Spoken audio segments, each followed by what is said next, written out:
Om Namo Bhagavate Vasudevaya.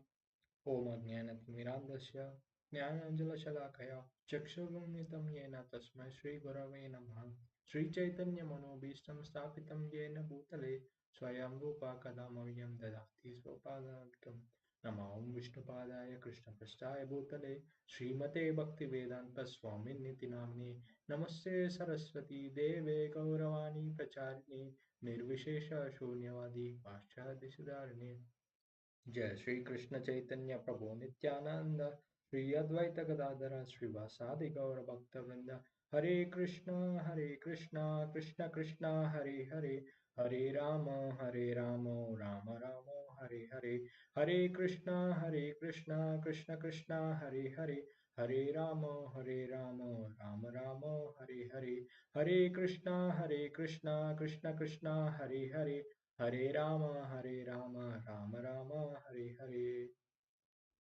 Hare Krishna, welcome back. Today we are going to start the new book, Beyond Birth and Death. So it was, uh, it was also by His Divine Grace A.C. Bhaktivedanta Swami Śrīla Prabhupāda. So today we are going to read the first chapter. It is We Are Not These Bodies. So let's begin our first chapter. So chapter 1, We Are Not These Bodies. देहि नित्यम् अवद्योऽयं देहे सर्वस्य भारत तस्मात् सर्वाणि भूतानि नात्वं शोचितुम् अर्षि. O descendants of Bharata, he who dwells in the body is eternal and can never be slain. Therefore, you need not grieve for any creature. Gita 2.30. The very first step in self-realization is realizing one identity as separate from the body. I am not this body, but I am a spirit soul. Is an essential realization for anyone who wants to transcend death and enter into the spiritual world beyond. It is not simply a matter of saying I am not this body, but of actually realizing it. This is not as simple as it may seem at first. Although we are not this body but are pure consciousness, somehow or other we have become encased within the bodily dress. If we actually want the happiness and independence that transcend death, we have to establish ourselves and remain in our constitutional position as pure consciousness. Living in the bodily conception, our idea of happiness is like that of a man in delirium. Some philosophers claim that the delirious condition of bodily identification should be cured by abstraining from all the action. Because these material activities have been a source of distress for us, they claim that we should actually stop these activities. Their culmination of perfection is in a kind of Buddhistic nirvana, in which no activities are performed. Buddha maintained that due to combination of material elements, this body has to come into existence, and that somehow or other, if these material elements are separated or dismantled, the cause of suffering is removed. If the tax collectors give us too much difficulty because we happen to possess a large house, one simple solution is to destroy the house. However, the Bhagavad-gītā indicates that this material body is not all in all. Beyond this combination of material elements, there is a spirit, and the symptom of the spirit is consciousness. Consciousness cannot be denied. A body without consciousness is a dead body. As soon as the consciousness is removed from the body, the mouth will not speak, the eyes will not see, nor the ears hear. A child can understand that. It is a fact that consciousness is absolutely necessary for the animation of the body. What is the consciousness? Just as heat or smoke are symptoms of fire, so consciousness is the symptom of the soul. The energy of the soul, or ourself, or self, is produced in the shape of consciousness. Indeed, consciousness proves that the soul is present. This is not only the philosophy of the Bhagavad-gītā, but the conclusion of all Vedic literature. The, impersonalities, the impersonalist followers of Shankaracharya as well as the Vaishnavas following the disciplic succession from the Lord Sri Krishna acknowledge the factual existence of the soul, but the Buddhist philosophers do not. The Buddhists contend that is at a certain stage the combination of matter produces consciousness. But this argument is refuted by the fact that although we may have all constituents of matter at our disposal, we cannot produce consciousness from them. All the material elements may be present in a dead man, but we cannot receive that man to consciousness. This body is not like a machine. When a part of a machine breaks down, it can be replaced and the machine will work again. But when the body breaks down and consciousness leaves the body, there is no possibility of replacing the broken part and rejuvenating the consciousness. The soul is different from the body, and as long as the soul is there, the body is animate. But there is no possibility of making the body animate in the absence of the soul. Because we cannot perceive the soul by our gross senses, we deny it. Actually, there are so many things that are there which we cannot see. We cannot see air, radio waves, or sound, nor we can perceive minute bacteria with our blunt senses. But this doesn't mean there are not there.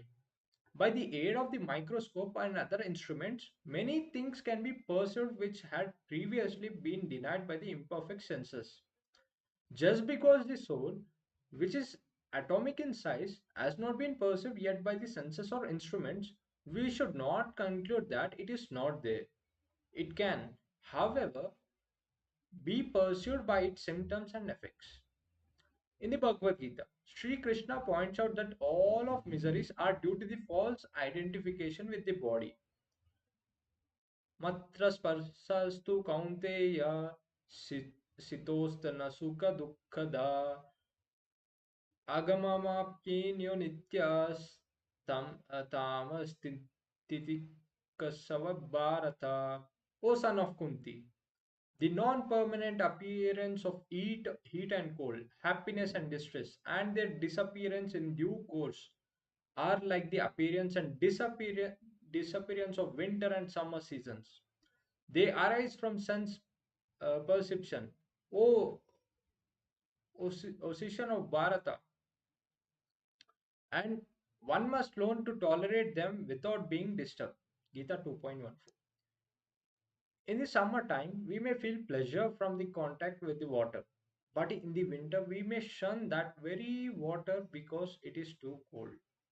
In either case, the water is the same, but we pursue it as pleasant or painful due to its contact with the body. All feelings of distress and happiness are due to the body. Under certain conditions, the body and mind feel happiness and distress. Factually, we are anchoring after happiness. For the soul's constitutional position is that of happiness.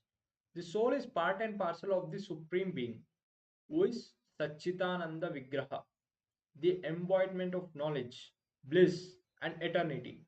Indeed, the very name Krishna, which is non sectarian, means the greatest pleasure. Kris means the greatest, and Na means pleasure. Krishna is the epitome of the pleasure, and being part and parcel of him, we anchor for pleasure. A drop of ocean water has all the properties of ocean itself, and we, although minute particle of the supreme whole, have the same energetic properties as the supreme. The atomic soul, although so small, is moving the entire body to act in so many wonderful ways. In the world, we see so many cities, highways, bridges, great buildings, monuments, and great civilizations. But who has done all this? It is all done by the minute spirit spark within the body.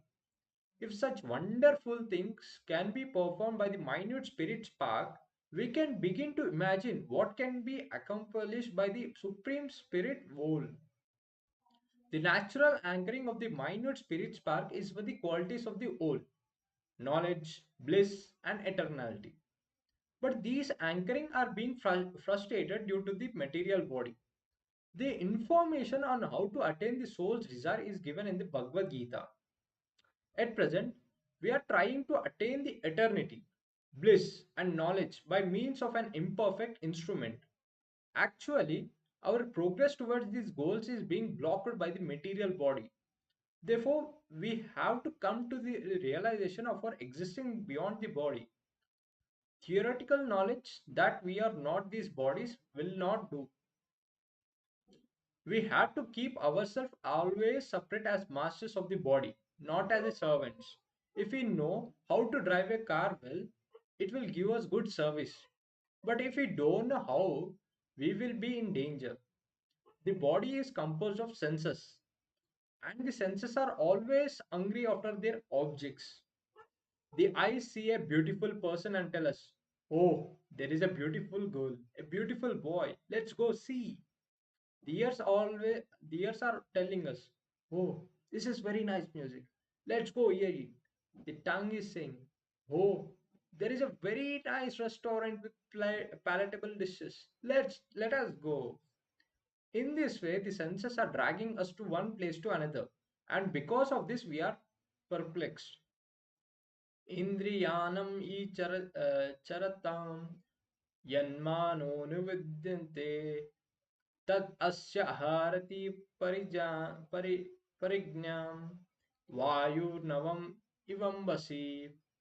As a boat on the water is swept away by the strong wind, even one of the senses on which the mind focuses can carry away man's intelligence. Gita 2.67. It is imperative that we learn how to control the senses. The name Goswami is given to someone who has learned how to master the senses. Go means senses, and Swami means controller. So, one who can control the senses is to be considered a Goswami. Krishna indicates that one who identifies within the illusionary material body cannot establish himself in his proper identity as spirit soul. Bodily pleasure is flickering and intoxicating, and we cannot actually enjoy it because of its momentary nature. Actually, is of the soul, not the body. We have to mold our lives in such a way that we will not be diverted by bodily pleasure. If somehow we are diverted, it is not possible for us to establish our consciousness in its true identity beyond the body.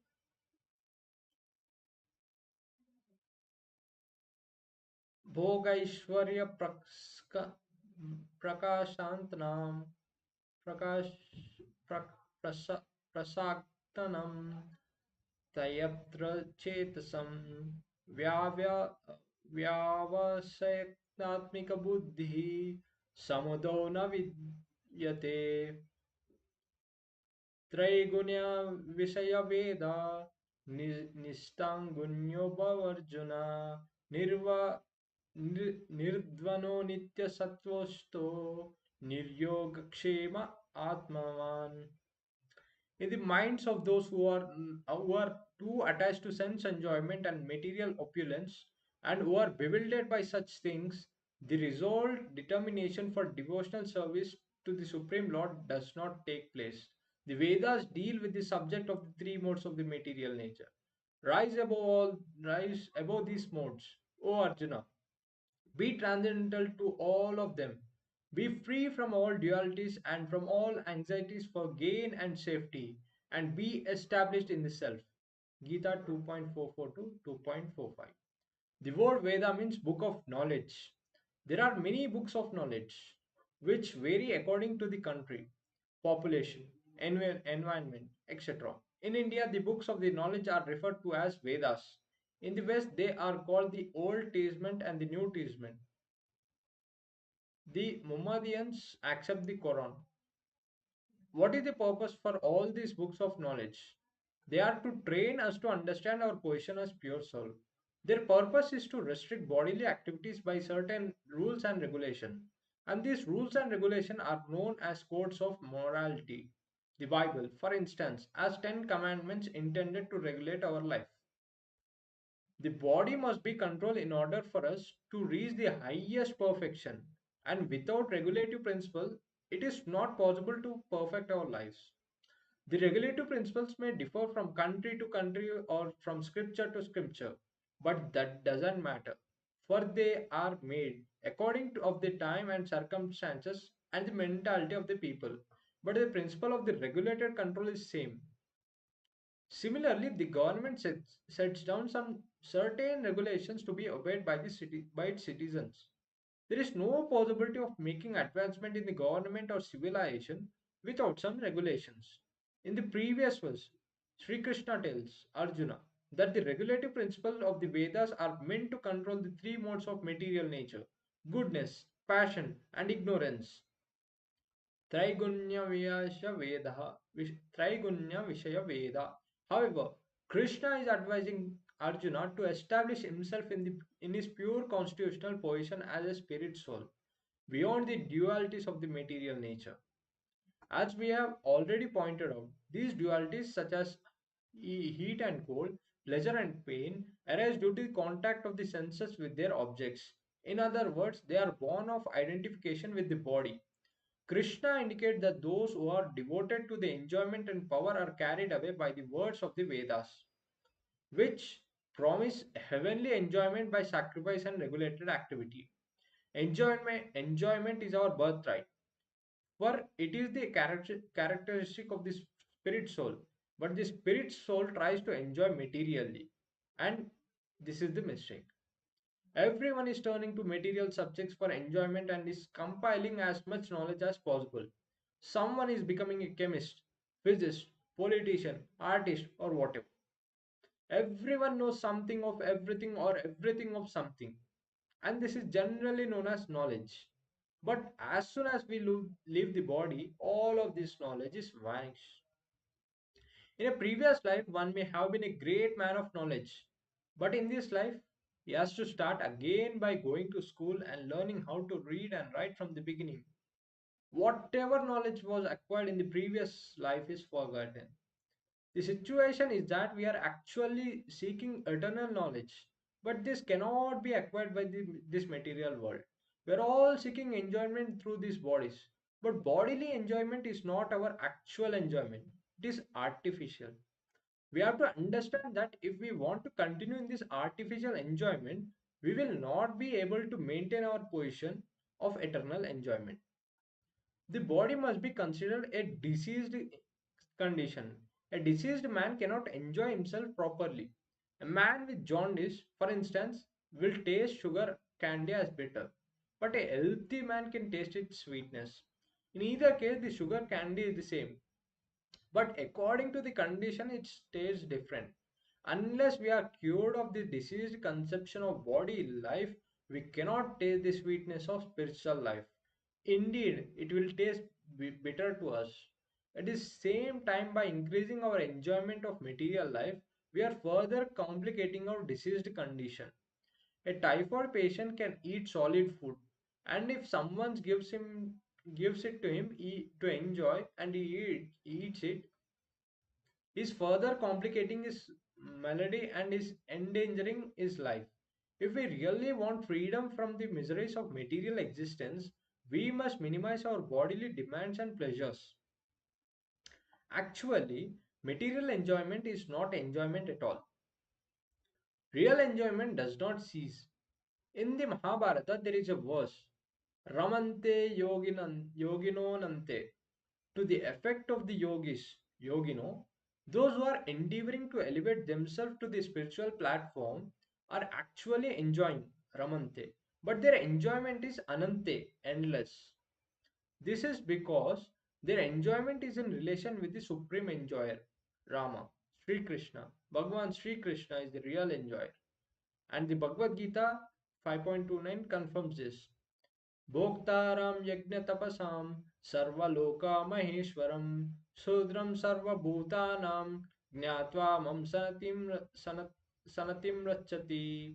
The sages, knowing me as the ultimate enjoyer of all sacrifice and austerities, the supreme lord of all the planets and the demigods, and the benefactor of and well-wisher of all living entities, attain peace from the pangs of material miseries.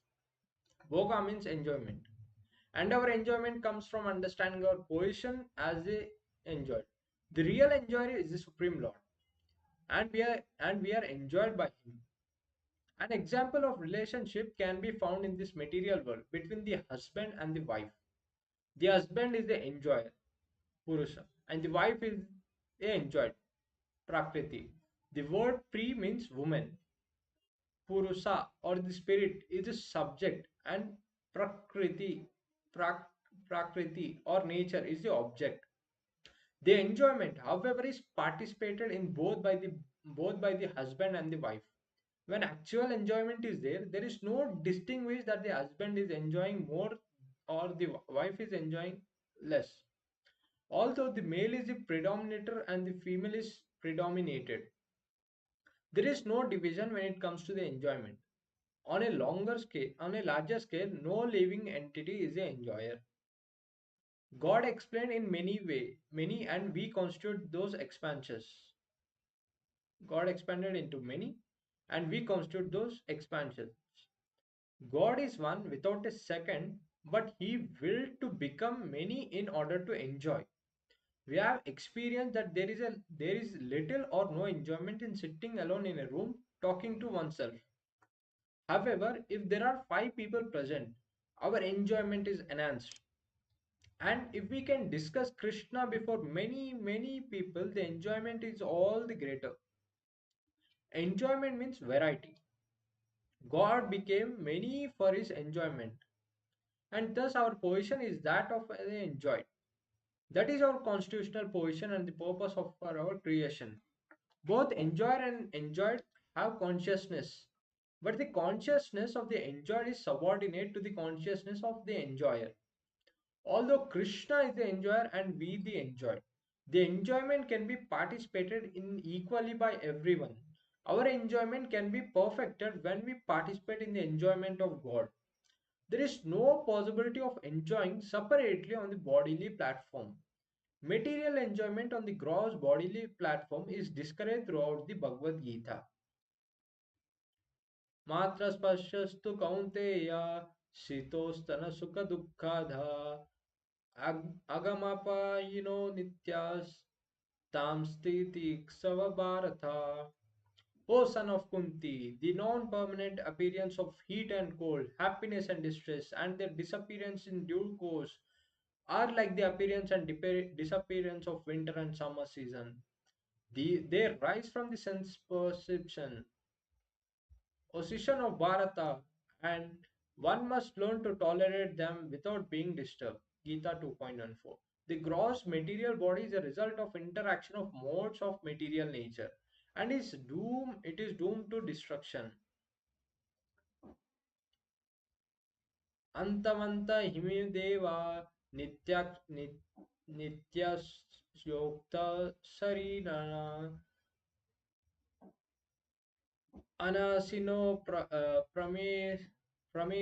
prameyasya tasmadyudyosava bharata.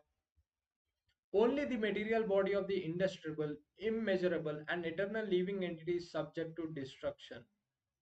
Therefore, fight, O descendant of Bharata. Gita 2.18. Sri Krishna therefore encourages us to transcend the bodily conception of existence and attain to our actual spiritual life.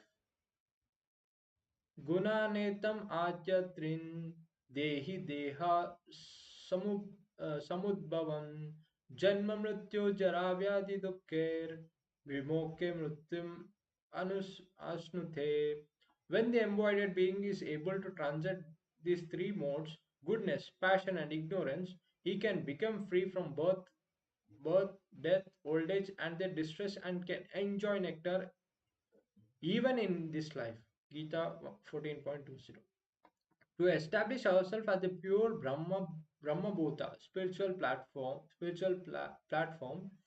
above the three modes, we must take up the method of Krishna consciousness, the gift of Mahaprabhu, the chanting of the names of Krishna, Hare Krishna, Hare Krishna, Krishna Krishna, Hare Hare, Hare Rama, Rama Rama, Hare Hare, facilitates this process. The method is called Bhakti Yoga or Mantra Yoga, and it is employed by the higher transcendentalists. How the transcendentalists realize their identity beyond birth and death, beyond the material body and transfer themselves from the material universe to the spiritual universe are the subjects of the following chapters.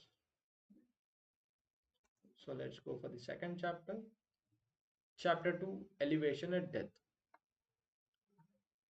There are different kinds of transcendentalists who are called yogis, Hatha yogis, Jnana yogis, Dhyana yogis, and Bhakti yogis. And all of them are eligible to transfer to the spiritual world. The word yoga means to link up. And the yoga system are meant to enable us to link with the transcendental world. As mentioned in the previous chapter, originally we are all connected to the Supreme Lord. But now we have been affected by material contamination. The process is that we have to return to the spiritual world. And that process of linking up is called yoga. Another meaning of the word yoga is plus. At the present moment, we are minus God or the minus supreme. When we add Krishna or God to our lives, this human form of life becomes perfect. At the time of death, we have to finish the process of perfection.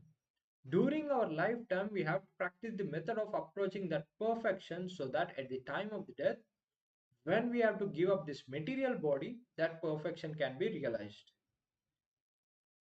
प्रणयकाले मानश्चलने भक्तयुक्तो योगबालेन चैव बृहुर्मध्ये प्राणमावेश्य सम्यक् satam param purusham upayiti divyam. One who at the time of the death fixes his life air between the eyebrows and in full devotion engages himself in remembering the Supreme Lord will certainly attain the Supreme Personality of Godhead. Gita 8.10. Just as a student studies a subject for 4 or 5 years and then takes his examination and receive a degree. Similarly, with the subject of life, if we practice during our life for the examination at the time of death, and if we pass the examination, we are transferred to the spiritual world. Our life is examined at the time of death. Yam yam vapi smaram bhavam tvajakti ante kalevaram tam tam evaiti kaunteya sada sadatad bhava bhavitha. Whatever state of being one remembers, when he quits his body, that state he will attain without fail. Gita 8.6. There is a Bengali proverb that says that whatever one does for perfection will be tested at the time of the death. In the Bhagavad-gītā, Krishna describes that what one should do when giving up body. For the Dhyana yogi meditator, Sri Krishna speaks the following verses. यदक्षरं वेद विदो वदन्ति विसन्ति यद्यत्वयो वितरागा यदि चिन्तो ब्रह्मचर्यं चरन्ति तते पदं संग्रेम्य प्रवक्षे.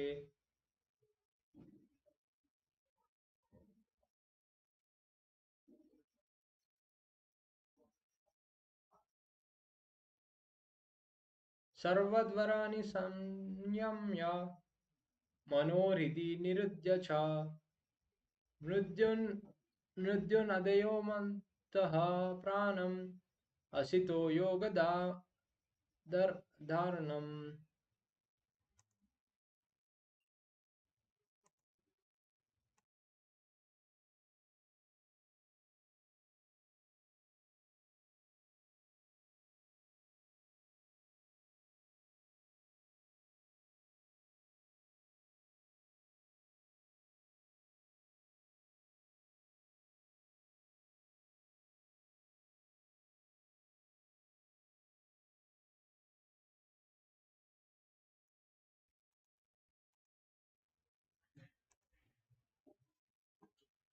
Persons learned in the Vedas who utter Omkara and who are great sages in the renounced order enter into Brahman. Desiring such perfection, one practices celibacy. I shall now explain to you the process by which one may attain this salvation. The yogic situation is that of detachment from all sensual engagements. closing all the doors of the senses and fixing the mind on earth and the life air at the top of the head, one establishes himself in yoga. Gita 8.11 to Gita 8.12. In the yoga system, the process is called pratyahara, pratyahara, which means just the opposite. Although during the life, the eyes are engaged in seeing worldly beauty. At the death, one has to retract the senses from their objects and see the beauty within. Similarly, the ears are accustomed to hear so many sounds in the world. But at the moment of death, one has to hear the transcendental Omkara from within. Om it Om iti ekaksaram Brahma. Om iti ekasaram Brahma. Vyaharanmam anusmaran. Yaprayate tvajya dehan. Soyati pramam gatim. After being situated in this yoga practice and vibrating the sacred syllable Om, the supreme combination of letters. If one thinks the Supreme Personality of Godhead and quits his body, he will certainly reach the spiritual planets. Gita 8.13. In this way, all the senses have to be stopped in their external activities and concentrated on the form of Vishnumurti, the form of the God. The mind is very turbulent, but it has to be fixed on the Lord in the heart. When the mind is fixed within the heart and the life air is transferred to the top of the head, one can attain perfection in yoga. At the point the yogi determines where he is to go. In the material universe, there are innumerable planets, and beyond this universe, there is a spiritual universe. The yogis have information of all the places from Vedic literatures. Just as one is going to America, one going to America can get some idea what the country is like by reading books. One can also have knowledge of the spiritual planets by reading Vedic literatures. The yogi knows all these descriptions and he can transfer himself to the any planet he likes without the help of spaceships. Space travel by mechanical means is not to accepted process by elevation to the other planets. Perhaps with a great deal of time, effort, and money, a few men may be able to reach other planets by material means, spaceships, spacesuits, etc. But this is a very cumbersome and impractical method. In any case, it is not possible to go beyond the material universe by mechanical means. The generally accepted method for transferal to higher planets is the practice of the meditation yoga system or jnana system. The bhakti yoga system, however, is not to be practiced for transferal to any material planet. For those who are servants of Krishna, the Supreme Lord, are not interested in any planets in this material world because they know that on whatever planet one enters in this material sky, the four principles of birth, old age, disease, and death are present. On higher planets, the duration of life may be a longer than on this earth, but the death is nonetheless. By material universe, we refer to those planets where birth, old age, disease, and death reside. And by spiritual universe, we refer to those planets where there is no birth, old age, disease, and death. Those who are intelligent do not try to elevate themselves to any planet within the material universe. If one tries to enter the higher planets by mechanical means, instant death is assured, for the body cannot stand the radical changes in its atmosphere. But if one attempts to go higher planets by means of yoga system, he will acquire a suitable body for entrance. We can see this demonstrated on this earth. For me, no, it is not possible for us to live in the sea in a watery atmosphere, nor is it possible for aquatics to live on earth. As we understand that even on this planet, one has to have a particular type of body to live in a particular place. So a particular type of body is required for other planets. On the higher planets, bodies live much longer than on earth. For 6 months on earth is equal to the one day on the higher planets. Thus, the Vedas describe that those who live on the higher planets live upward to 10,000 earth years. Yet, despite being such a long lifespan, death awaits everyone. Even if one lives 20,000 or 50,000 or even millions of years, in the material world, the years are all counted and the death is there. How can we escape this subjugation by death? That is the lesson of the Bhagavad-gītā. न जायते मृत्युर्व कदाचिं न्यायं भूता भविता व भूयः अजो नित्य सर्वतो यं पुराणो न हन्यते हन्यम हन्यमाने शरीरे. For the soul there is never birth or not death, nor once having been does he ever cease to be. He is unborn, eternal, ever existing, undoing, and primeval. He is not slain when the body is slain. Gita 2.20. We are the spirit soul, and as such we are eternal. Why? Then should we subject ourselves to the birth and death? One who asks this question is to be considered intelligent. Those who are Krishna conscious are very intelligent because they are not interested in gaining entrance to any planet where there is death. They will reject a long duration of life in order to attain a body like God's. Ishvara Param Krishna, Satchitananda Vigraha. Sat means eternal, Chit means full of knowledge, and Ananta means full of pleasure. Krishna is a reservoir of all pleasures. If we transfer ourselves from this body into the spiritual body, either to Krishna Loka, Krishna's planet, or any other spiritual planet, we will receive a similar Satchitananda body. Thus, the aim of those who are in Krishna conscious is different from those who are trying to promote themselves to higher planets within this material world. The self for the soul or of the individual is a minute spiritual spark. The perfection of yoga lies in the transferal of this spiritual spark to the top of the head. Having attained this, the yogi can transfer himself to any planet in the material world according to his desire. If the yogi is curious to know what the moon is like, he can transfer himself there. Or if he is interested in higher planets, he can transfer himself there. Just as travelers go to New York, Canada, or other cities on the earth, wherever one goes on earth, he finds the same visa and customs system operating. And on all material planets, one can similarly see the principles of birth, old age, disease, and death operating. Om iti ekaksaram Brahma. Om iti ekaksaram Brahma. At the point of death, the yogi can pronounce Om, Omkara, the conscious form of transcendental sound vibration.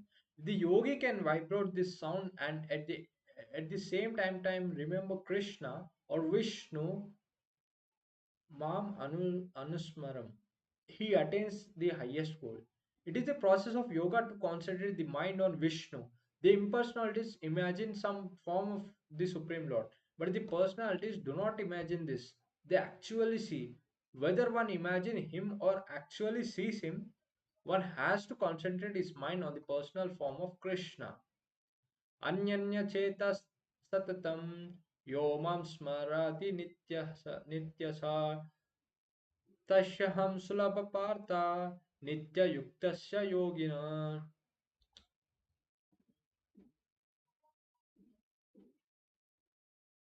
For one who remembers me without deviation, I am easy to obtain, O son of Partha, because of his constant engagement in devotional service. Gita 8.14. Those who are satisfied with the temporary life, temporary pleasure, and temporary facilities are not to be considered intelligent. At least not according to the Bhagavad-gītā. According to the Gita, one whose brain substance is very small is interested in temporary things. We are eternal. So why should we be interested in temporary things? No one wants a non-permanent situation. If we are living in an apartment and the landlord asks us to vacate, we are sorry. But we are not sorry. If we moved into a better apartment, it is our nature because we are permanent. to want a permanent residence.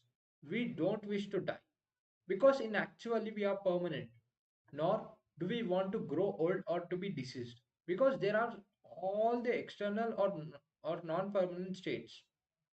Although we are not meant to suffer from fever, sometimes fever comes and we have to take precautions and remedies to get well again. The fourfold miseries are like a fever, and they are all due to the material body. If somehow we can get off this material body, we can escape the miseries that are integral with it. For the impersonalities to get off this temporary body, Krishna here recites, Krishna here advises that they vibrate the syllable Om. In this way, they can be assured of transmigration into the spiritual world. However, although they may enter the spiritual world, they cannot enter into any of the planets there. They remain outside in the Brahma Jyoti. The Brahma Jyoti may be compared to the sunshine, and the spiritual planets may be compared to the sun itself.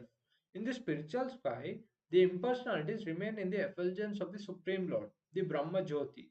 The impersonalities are placed in the Brahma Jyoti as spiritual sparks, and in this way, the Brahma Jyoti is filled with the spiritual sparks. This is what is meant by merging into the spiritual existence.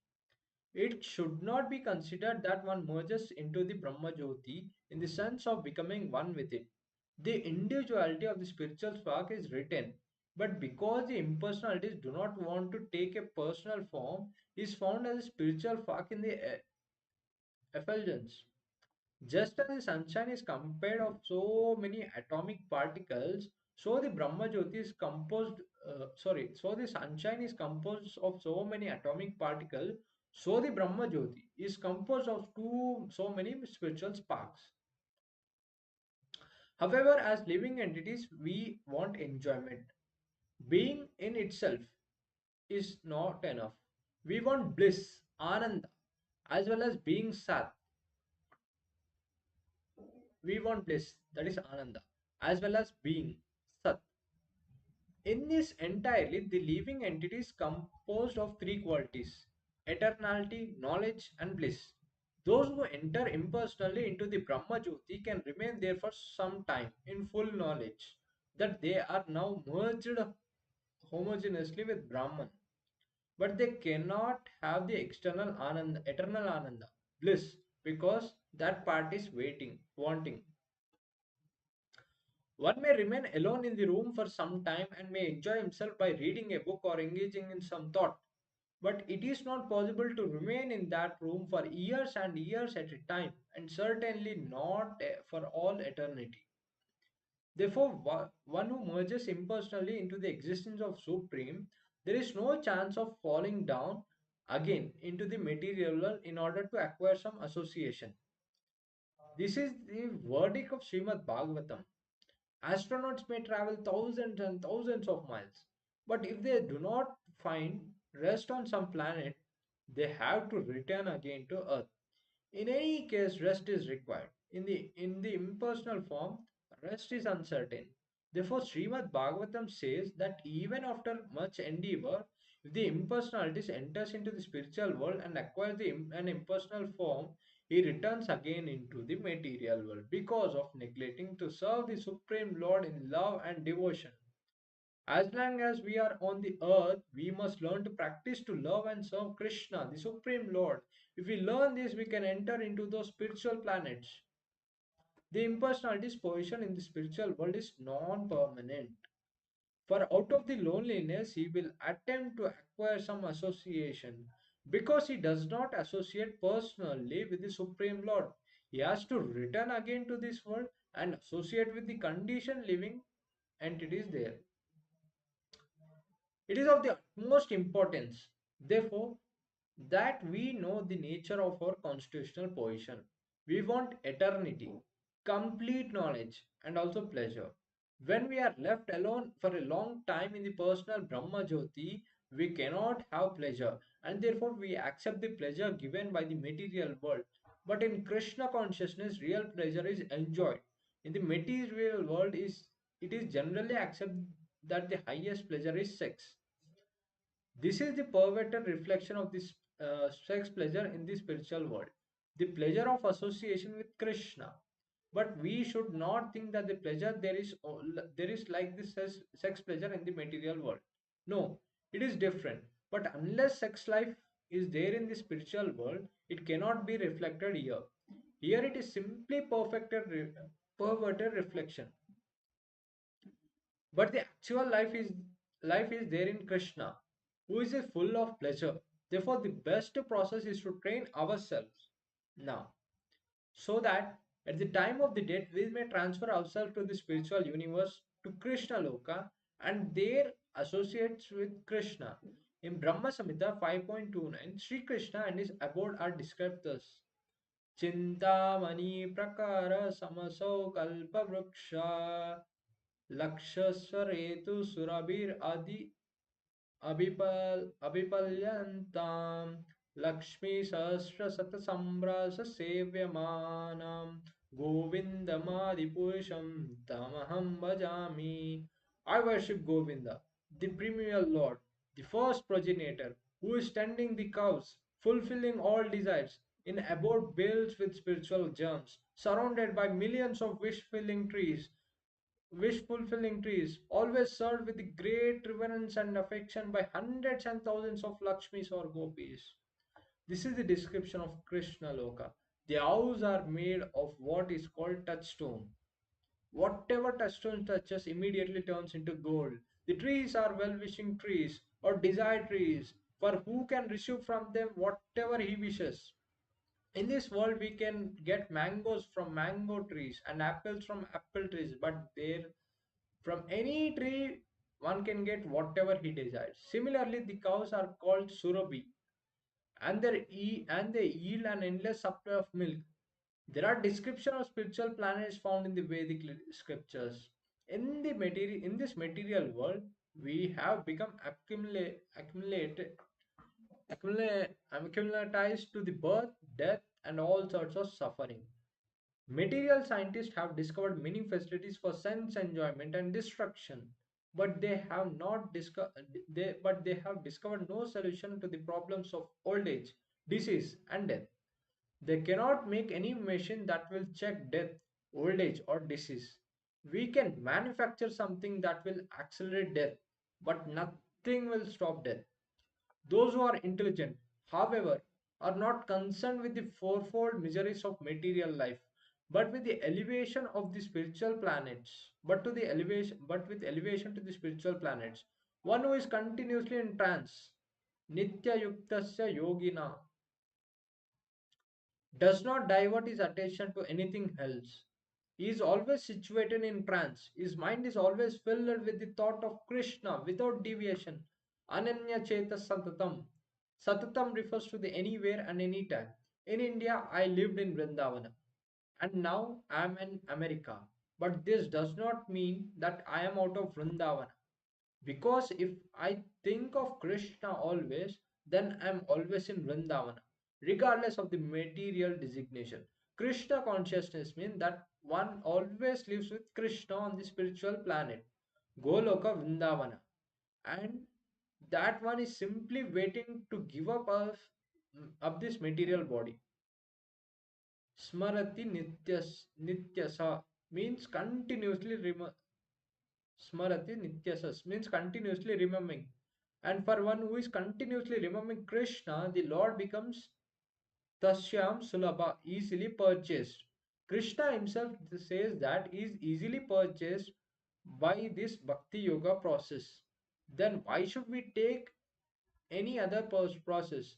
We can chant Hare Krishna, Krishna Krishna, Hare Hare, Hare Rama, Rama Rama, Hare Hare 24 hours daily. There are no rules and regulation. One can chant in the street, in the subway, or his home or office. There is no tax and no expense. So why not take it? Why not take it to it? Why not take to it? So here we are going to end our second chapter, elevation at death, and we are left over with three more chapters which will continue from tomorrow. Thank you for joining me. वाञ्छाकल्पतरुभ्यश्च कृपासिन्धुभ्येव च पतितानां पावनेभ्यो वैष्णवेभ्यो नमो नमः। हरे कृष्ण।